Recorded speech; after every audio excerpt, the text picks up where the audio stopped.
badan kita seger, enak lagi. Sanggupkah setiap malam sholat sunnah 23 rakaat? Kenapa? Kan kita makin sehat, makin tenaganya kuat. Kok kenapa nggak sanggup? Waktu kita dahaga lapar kok kuat? Kenapa begitu sawah kok meditnya nongol lagi? Ini satu pertanyaan yang saya jawab.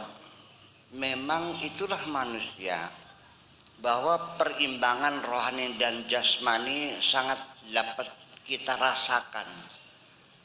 Ketika jasad ini kita manja, apa yang diingini kita turutin semuanya. Minta makan dikasih, minta minum dikasih, minta baju bagus dikasih, beli mobil dikasih, semuanya diturutin. Jasad kita dimanja, rohani kita pingsan. Tapi sebaliknya ketika jasad kita tindas, jasad kita kendalikan segala keinginannya, barulah rohani itu muncul.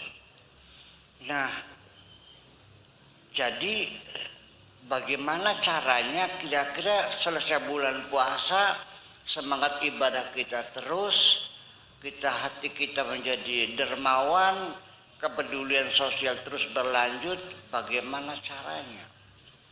Ini puasa tiap tahun kan, dan berulang-ulang. Peragat puasa mulai dari maning.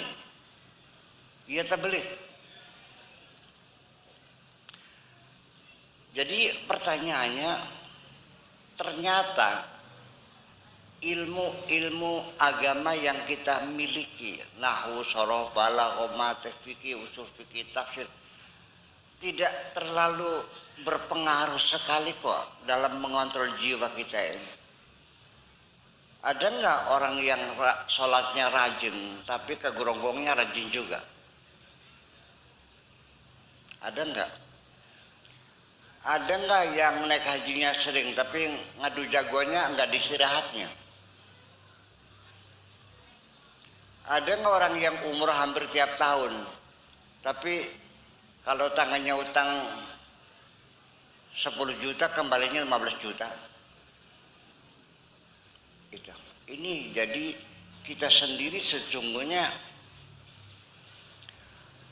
menjadi pertanyaan besar, mengapa seperti ini? Mungkin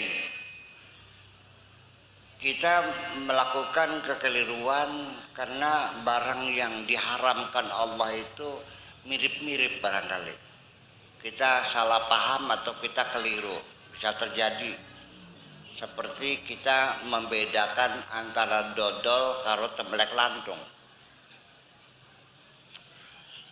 So, Kang Tesuki, apa bedanya dodol karo tembelek lantung? Warnanya merah, semu-semu coklat ya. Sama nggak? Sama. Bisa nggak menunjukkan dengan pasti ini tembelek lantung, ini dodol? Bisa membedakan nggak dodol tembelek lantung? Ini ilmu. Lihat warna sama. Mungkin awalnya kita punya dugaan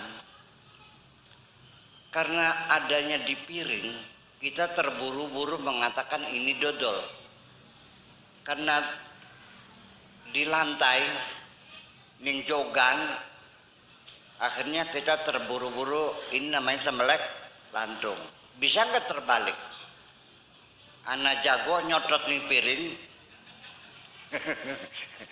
jago berak di piring, dan ibu kita waktu bikin dodol netes di lantai. Bisa nggak terjadi nggak? Makanya harus paradigma eksperimentalis. Harus diuji betul-betul. Gimana caranya ilmu? Pertama kali, cobalah dicium dulu. Baunya beda enggak?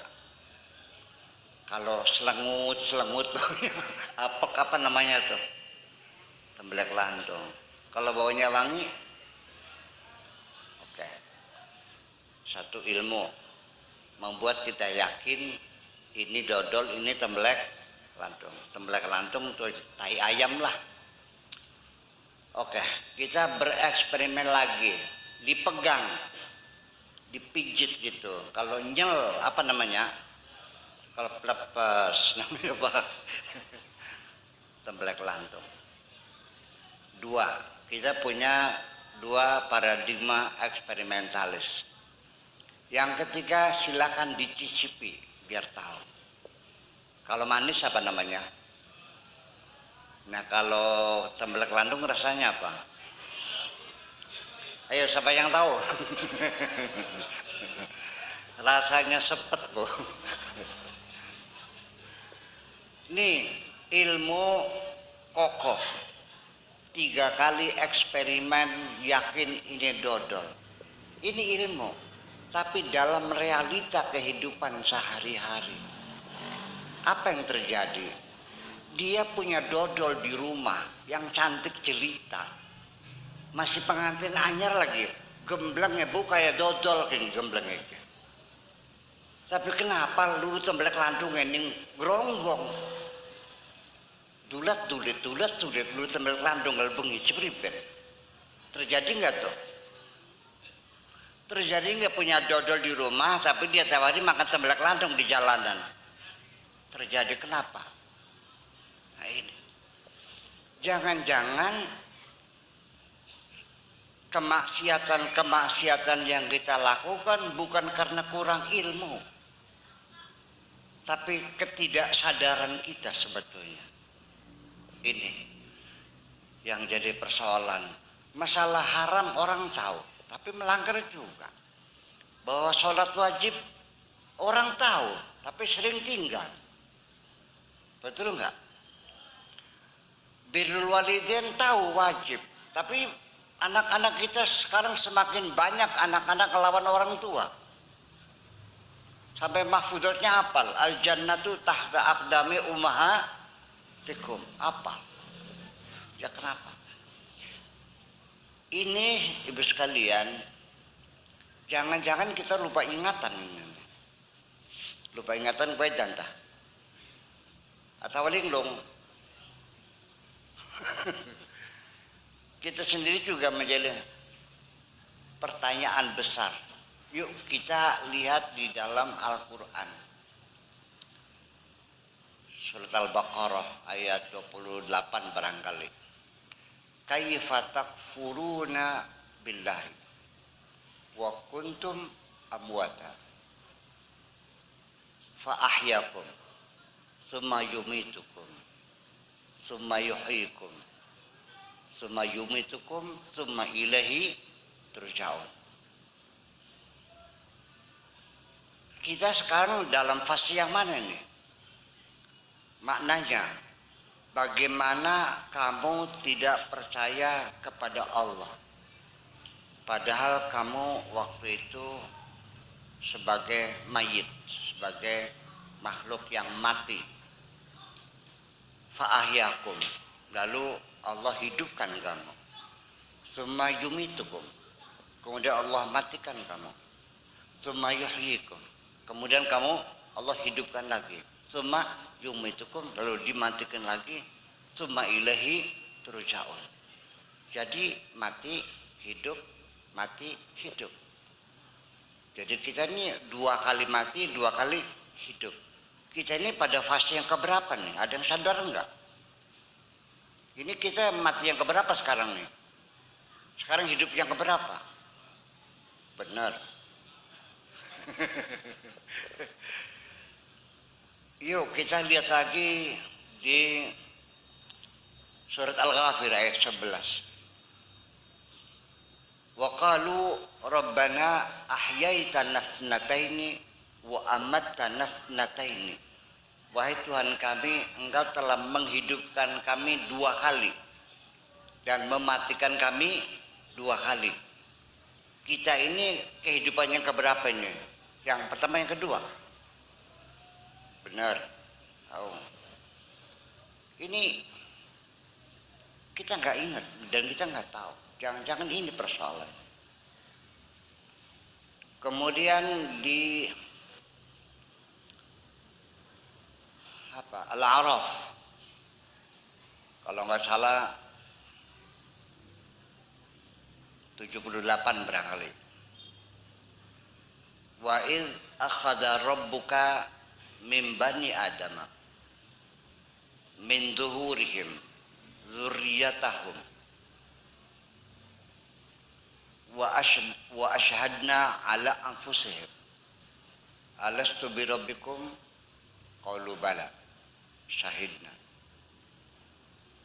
Ketika ingatlah id akhadha rabbuka, ingatlah ketika Allah membeat, ketika Allah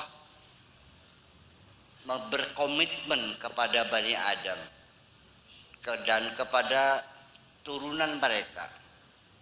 Wa ashhadna ala anfusihim, dan kami persaksikan atas diri mereka sendiri. Alastu bi rabbikum, bukankah aku Tuhanmu? Qalu bala syahidna. Ya, kami saksikan. Ingat enggak dulu ditanya oleh Tuhan, bukankah aku Tuhanmu? Ingat enggak? Cari ingat lokah. Bu, anak sing kalingan beli ditakon Gusti Allah, kita ke pangeran sira duduk. Kalingan beli. Bu. Jangan-jangan orang ini ilmu sagudang tapi terus melanggar Allah. Ini bukan kurang ilmu, tapi kaya-kaya lagi linglung apa gini. Kita lupa ingatan. Ini kita dulu mengatakannya bala syahidna. Kalau bala itu berbeda dengan na'am ya. Bala juga artinya iya, na'am juga iya. Cuman bedanya kalau na'am ini pertanyaannya ini Zaid, apakah ini Zaid? Na'am. Ahadza Zaidun? Qala na'am. Tetapi ketika alastu bi rabbikum, bukankah aku Tuhanmu? Kita jawabnya bukan na'am tapi bala. Alaihissallahu bi ahkamil hakimin? Qalu bala. Jadi kata bala ini adalah satu penegasan, pentaukidan bahwa kita betul-betul menyaksikan bahwa Allah adalah Tuhan kita. Ini Al-Quran mengkabarkan seperti itu. Kayak beli sampean. Nah, kayak yakin barangnya. Iya. Jadi kita dalam keadaan koma, dalam keadaan tidak sadar alias linglung. Mari kita ikuti lagi satu cerita.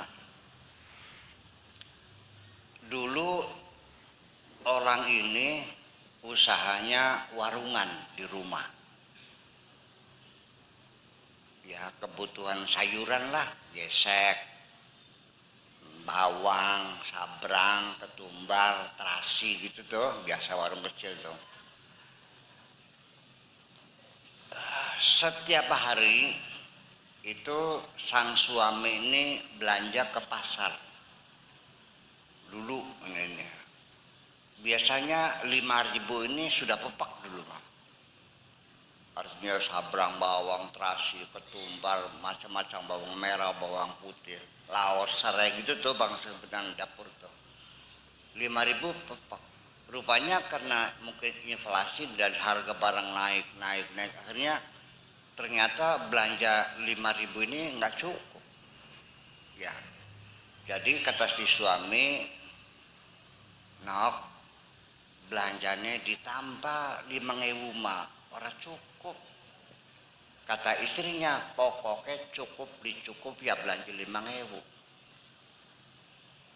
Di situ terjadi pertengkaran. Sang suami pengen belanja 10.000, istrinya 5.000. Uang 10.000 godogan, tarik menarik sampai sobek. Jari laki, jari rapi, los pakai payung mah. So, bertengkar. Kata suaminya, ini 10.000, sobek jadi 2, berarti ini harganya 5.000 los bakal paju mah.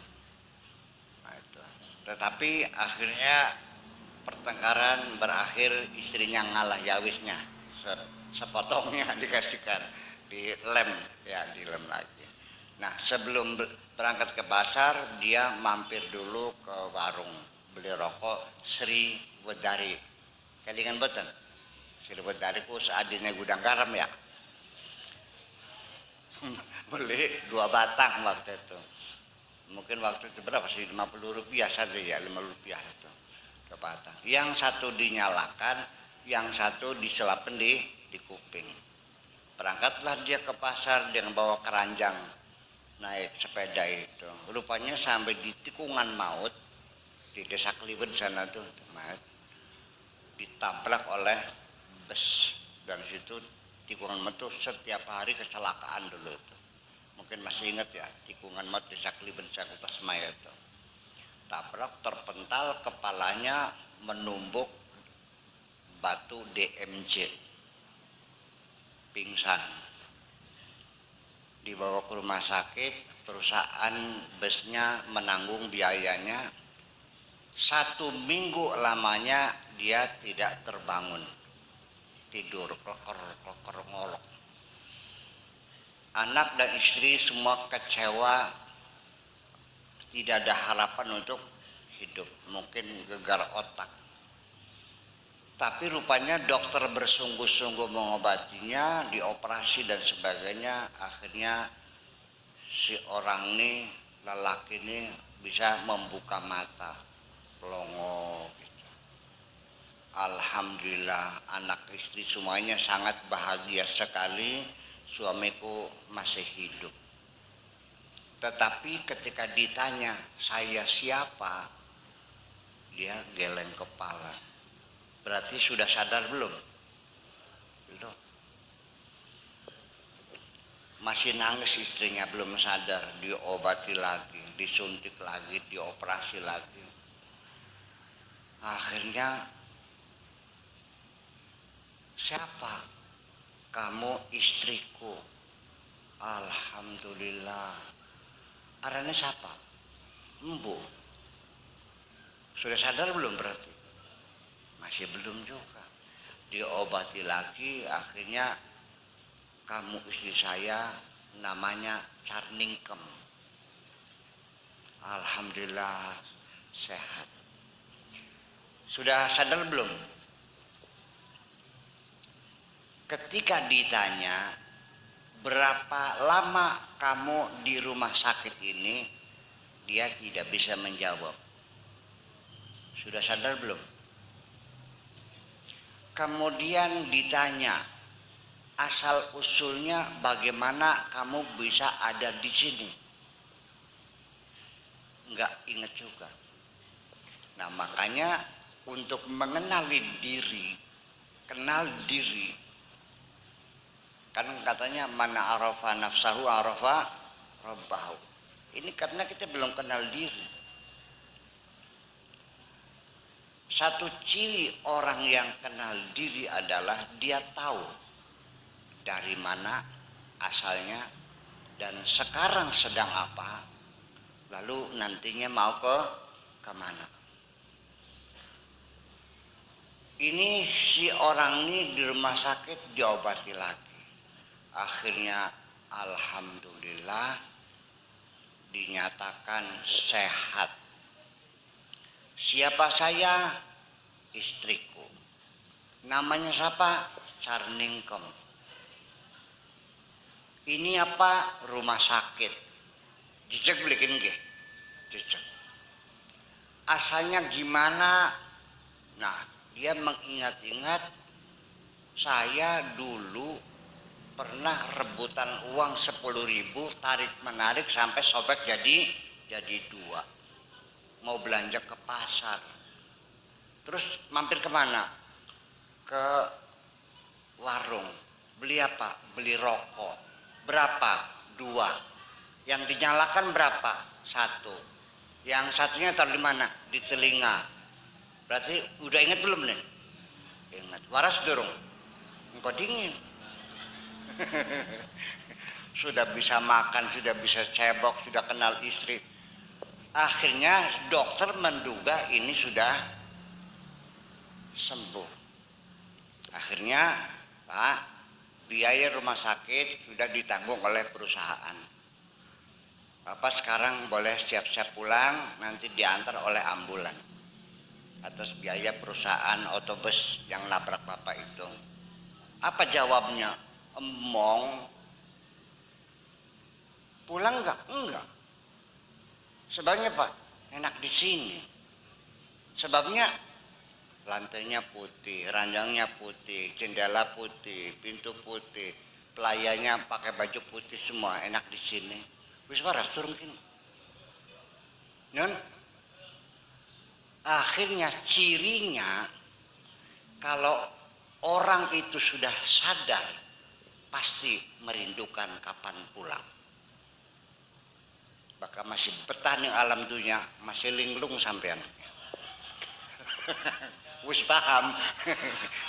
Ayo tak takoni, anu sing pengen balik beli. Ayo. Ternyata engko aja enak nih kan lah, pantesan ilmu numpuk yang maca kitab kuning, pinter lu ngakaji, sering sembahyang vokal tapi masih doyan temblek lantung. Ini persoalannya. Jadi bapak-bapak dan ibu-ibu sekalian, inilah makanya saya ingin menyampaikan untuk mengenal diri. Bulan puasa itu belum mengenal diri, tapi baru sekedar bisa ngintip. Ya, sudah hebatnya kayak apa? Loman. Iya, ngibo. Loman. Sembayangnya bakal beli. Masa Qur'annya masih atas kurang, ya kan gitu. Sampai rerasan saja mengupasnya menjadi orang beli yang bulan puasa. Itu baru ngintipnya saja, belum kenal betul, sudah hebat seperti itu. Nah makanya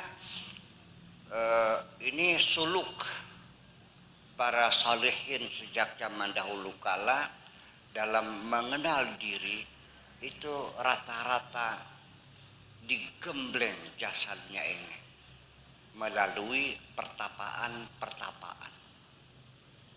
Itulah makanya saya punya tradisi setiap tahun, enggak tahu kan suka pernah ikut ngelut enggak dulu tuh. 40 hari kita di hutan. Nanti awal Kapit sampai 10 Rayagung itu kita uzlah di hutan untuk mengenal diri. Selama 40 hari kita berpuasa, ya, mata tidak maksiat, telinga tidak maksiat, hidung tidak maksiat, kita berzikir siang dan malam supaya kita bisa mengenal diri. Kita sudah tahu sejak tahun 91 sampai sekarang 2019, ini berapa tahun tuh? Sudah 28 tahun kita berjalan. Orang Islamnya masih mempertanyakan, terutama para kiai yang ditanya nanti sholat Jumatnya di mana, ya kan? Terus itu ajaran siapa? Malah banyak orang-orang yang mau ikut bertapa dihalang-halangi karena menuduh saya ajaran sesat. Dalam agama Islam tidak ada namanya pertapaan. Yang penting arkanul islami khamsatun. Yang penting sudah syahadat, sholat, zakat, puasa, selesai. Nggak ada yang beda pertapaan. Itu artinya linglung kuadrat. Dia tidak tahu, nabinya sendiri tukang tetapa nggak tahu. Malah justru rata-rata orang-orang yang menemukan jati dirinya, menerima wahyunya itu semuanya ketika sedang bertapa. Yuk kita lihat manusia-manusia besar yang telah merubah sejarah dunia, menulis dengan tinta emas peradaban yang hebat, rata-rata semuanya keluar dari pertapaan. Nah, berarti kita sendiri mungkin nggak paham peradaban kita. Yuk saya nanya, Kanjeng Nabi Muhammad bertapanya di mana? Nah, Nabi Musa Gunung Tursina, Nabi Ibrahim di padang pasir, Nabi Ilyas di hutan, Nabi Khidir pinggir laut, di pantai. Jadi semua mereka orang-orang besar itu rata-rata keluar dari pertapaan. Tidak mungkin bapak-bapak, ibu-ibu sekalian, ada orang besar yang merubah dunia, ya, membangun peradaban besar. Tidak mungkin keluar dari diskotek. Kalau ada pemimpin yang keluar masuk diskotek, remak mangsa wulung aja dengan. Betul nggak? Setuju nggak? Ya iya. Gimana lagi? Nah ini artinya bahwa dikiranya mengenal diri itu, dikiranya tingkatan ma'rifatullah itu dikiranya dongeng. Yang penting syariat. Iya, saya juga paham yang penting syariat. Yang kita sampaikan adalah syariat. Sampai di YouTube, di HP, apa itu tasawuf? Bid'ah itu, haram tasawuf itu. Bayangkan. Apa itu marifat tarekat itu? Nggak benar itu. Ini jangan sampai kita seperti itulah. Cobalah nanya dulu. Orang tasawuf kan orang membersihkan dirinya. Masa haram? Sampai ilmu mantik saja diharam kan loh. Filsafat haram. Tetapa haram. Jadi gimana? Jadi orang itu kadang-kadang tidak jelas mana syariat, mana torekot, mana ma'rifat, mana hakikat. Enggak paham, sok berkomentar. Nyalahkan. Enggak ada penyakit. Ya Allah ya Rabbi, ini saya ingin mengatakan baik syariat maupun torekot maupun ma'rifat maupun hakikat itu semuanya sebetulnya satu paket sebetulnya mah. Ya kan? Seperti orang sekolah. Pertama-tama apa dulu? SD. Setelah itu SMP, setelah itu SMA, setelah itu persitas, apa aja? Persitas. Ya itu. Nah, ini kadang-kadang anak baru SD menyalah-nyalakan anak SMP. Anak santri baru mondok di sebuah pesantren baru 2 tahun baru bisa baca kitab takrib sudah pintar menyalah-nyalakan Gus Dur. Apa itu Gus Dur? Saya bilang ya bukan lepernya kamu. Ya kan? Duduk leper sih kunku. Ya saya juga kan kiai sama aja. Ada sudah. Dia ya saya juga kiai juga baca primbin. Ya itulah karena sama-sama selevel sama-sama kiainya. Nur Khalis Majid juga dihujat-hujat. Ya sampai sekarang tradisi menghujat tuh terus masih berlangsung. Ya, orang yang level lebih tinggi disalah-salahkan gitu. Ya, termasuk saya juga di YouTube juga ada. Ternyata Buya Syakur Yasin musyrik. Iya kayak aku .com. Ya gimana ya udahlah kita nggak usah. Kalau saya sih begini aja lah. Kalau Anda digigit anjing, tidak usah anjing itu kau gigit lagi kok. Kasih makan aja kenyang, balung-balungan, anjing sekali dikasih makan dia tidak akan menggigit lagi kok. Itu aja. Paham Pak? Ya sekolah sampai tudung aja tukaran, wes. Sebenarnya mah, ya itulah. Ini ngerti enggak? Jadi akhirnya saya mulai berpikir gimana menerangkan torekat hakikat syariatnya. Begini aja lah. Apa sih bedanya syariat dengan hakikat? Maka syariat itu dari kata syariah, jamaknya syawarya. Kalau tariqat dari tariqun, jamaknya turukun. Nah, turukun dijamakkan lagi turukat. Atau juga kalau tariqat itu jamaknya tara'iq. Kalau tariqun, turukun, turukat. Kuna, ya, kata jin mengatakan minna salihuna wa minna duna dzalika kunna tara'iqa qidada. Tara'iqa qidada. Jadi tarekat itu bedanya dengan syari. Jadi kalau saya itu lewat jalan tol namanya syari. Dari Kertasmaya mau ke Bangan 2 naik motor, naik tambangan, lewat gang kecil namanya torik. Tapi kalau muter lewat jalan bebas ke Jatibarang ke Bangkalwa itu namanya syariah. Jadi syariah itu jalan besar, torik itu jalan kecil. Kedua-duanya ada resiko.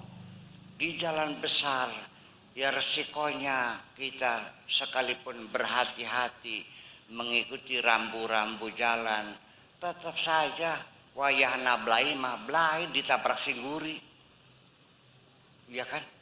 Dan juga itu rute cepat lewat Pantura itu kalau sekali kecelakaan fatal, ya kan begitu. Tapi jangan dikira bahwa lewat jalan kecil itu juga tidak ada resikonya. Bisa kekecos beling, bisa nginjek paku, bisa digigit ular, kan begitu. Bisa di tambangnya ada buaya. Dua-duanya mengandung resiko baik syariat maupun tarekat sama-sama. Gitu. Hanya bedanya orang yang lewat tarekat itu biasanya nyampainya lebih cepat. Kan kalau motong jalan sih naik tambangan jalan kaki, kalau naik mobil kan lewat Jatibarang Bangkalwa. Nah itulah persoalannya. Sama dengan kita mau ke Kertasmaya, kalau jalan tol kan enak, masuk tol keluar Palimanan langsung. Kalau lewat jalan bypass kemana? Ke Cirebon dulu kan, terus ke Gunung Jati kan, nanti sampai apa itu tuh lewat Panguragan karena muter keluar Jenangun, muter-muter akhirnya. Nah, saya kira seperti itu. Nah, kemudian kalau hakikat itu orang yang sudah benar-benar tahu lapangan. Jadi kayak orang punya Google Map, sudah tahu pemetaannya, letaknya di mana, sebelah mana, berapa kilometer, sampai hambatan jalan saja seperti apa namanya tuh Sherlock ya tahu belok kanan belok kiri sudah. Itu kalau sudah orang hakim sudah nyaman sekali. Lalu di mana bedanya? Begini, saya ini di rumah setiap hari tamu itu banyak sekali dari pagi sampai sore. Kadang-kadang rombongan 2 mobil sesak sampai ada 50 orang surangan. Udut kabeh, masya Allah, mulak-mulak. Pengisap tuh nggak mempan. Iya, pakai kipas angin nggak mempan. Sekarang udah pasang AC 2 masih nggak mempan juga. Ya, terus seringkali ibu-ibu bawa anak kecil kencing di situ lagi. Ya Allah, kan sekolahnya kan digulung karpetnya semuanya. Seperti itu. Kemudian juga orang Indramayu kalau ngobrol kan suwak-wakan, kayak wong tukaran. Ya, satuannya betul kabeh. Saya mau nanya, boleh enggak saya membuat aturan di rumah saya? Boleh enggak? Boleh. Nah, aturan itu namanya syariat. Saya yang membuat, yang punya namanya syariat. Aturannya nama syariat. Nah, sekarang tamu ini bermacam-macam. Jadi ketika ada tamu, ini orang yang kelasnya kelas syariat, tidak salah. Orang yang mengikuti syariat tidak salah. Kenapa? Ibu-ibu datang ke rumah bawa anak bayinya, ulaku mereka pakai silaturahmi, nomor kali baru jaluk tulung, laki kula balik-balik ya. Tapi begitu dia melihat di tembok dimohon kepada para tamu terhormat dilarang membawa anak kecil. Ini ibu nih ngelihat ada tulisan dilarang bawa anak kecil. Lalu dia meminta maaf, aduh punten Pak Kiai, punten. Mangga keluar dititipkan sama kakaknya. Oke? Tamu budiman bukan tuh? Tamu baik nggak namanya? Saya hormat nggak? Hormat. Allah juga senang kalau kita mengikuti syariatnya. Jangan disalahkan orang ahli syariat. Orang yang baik, mentaati aturan. Datang lagi, Anda suki, tas kepul. Begitu mencilak di tembok, dilarang merokok, aduh pakai punten, dibuang. Baik nggak dia? Baik. Saya juga hormat. Itu seorang tamu yang budiman. Yang ketiga, dilarang bawa anak kecil, dilarang merokok, dilarang bicara keras. Nah, ini tamu juga syariat juga. Karena dilarang bicara keras, sehingga ketika saya nanya pripun Pak, napa sing saya kula bantu? Anu Pak ya kula menawan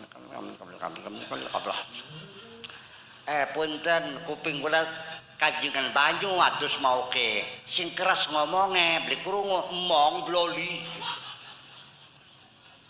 Ini tamu budiman enggak? Tamu kurang ajar bukan? Kurang ajar. Dia pegang syariat kurang ajar. Nah, jadi ada saatnya ya ketika saya menyuruh keras, ini saya punya syariat, betul enggak? Maka jangan ragu-ragu, Anda harus berpihak, harus nurut sama syariat. Itu persoalannya. Jadi orang ini belum mampu kepada hakikat, baru kelas syariat. Disuruh ngomong santer enggak mau. Ya kan begitu.